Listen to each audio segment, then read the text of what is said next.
Pursue joy, but let all who take refuge in you be glad. Let them ever sing for joy.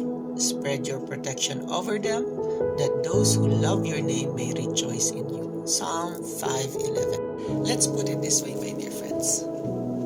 You either get happiness from something that will last, or happiness that's something that is temporary.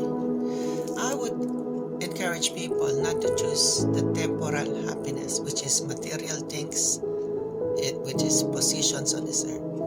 I'd rather encourage people to look for the eternal happiness, and that's in Jesus Christ, in God.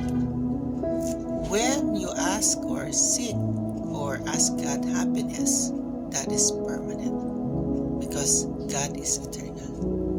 That's why every day we have to increase our faith, pray every day, read the Bible, so that we would understand that happiness. Let's dig deeper into it.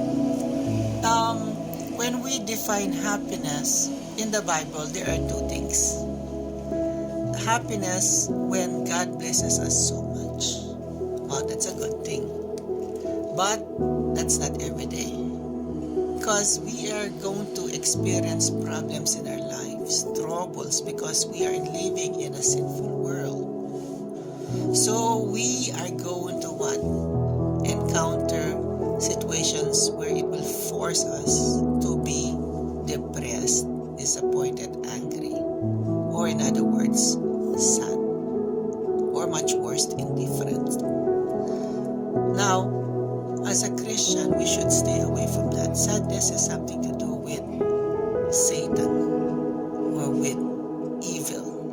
Because with God, there should be no sadness. It is so perfect. Sadness has something to do with, the bottom part of emotion. And that's not God's plan. It happens because of sin. You see? So, I'm sorry if I have to tell you, my dear friends, that sadness is not part of God's plan. Okay? Sometimes we can read in the Bible, God is sad. Not because He is sad, but because of the situation He sees in it. Not because He is sad Himself. Just like a person. If we're gonna look at ourselves, our lives, we might be in a situation where we are sad. But because we believe in God's goodness and God's perfect timing, the situation is sad, but we are joyful Christians. Remember when Daniel and his friends were thrown on the fiery furnace? They were not bothered. Well, that's troublesome. You're being burned alive, my dear friends. You're being judged wrongly. That's depressing. That's sad. But why are they happy? Their faith in God. Now you understand what I'm saying? They're in a bad situation, but they are not faced by the situation. They have joy in their hearts. Because what? Their joy is not from approval of men, not from positions or earthly things, but from God. They are right in the eyes of God. That's why they're happy, my dear friends. You see the point? I know it's hard, because maybe some of us here are far away from God, that we're poisoned by social media, the dancing, the fake news.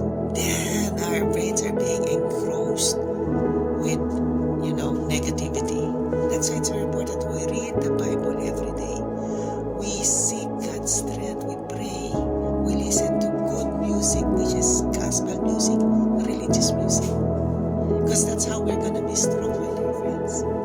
Amidst the pursuit of happiness of humanity, they missed the real point of happiness, and it is from God above, and it is eternal, and it builds strength.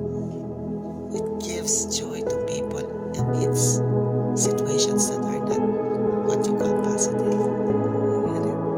So, my dear friends, it says in this verse, let me read it here, that those who love your name may rejoice in you. You see the last part of Psalm 5:11. So, God bless, my dear friends. I hope this short message will help us, understand that true faith means happiness. True faith means you are strong in inside because you have daily connection with God through prayer and through reading the Bible and through listening to good gospel music. God bless, my dear.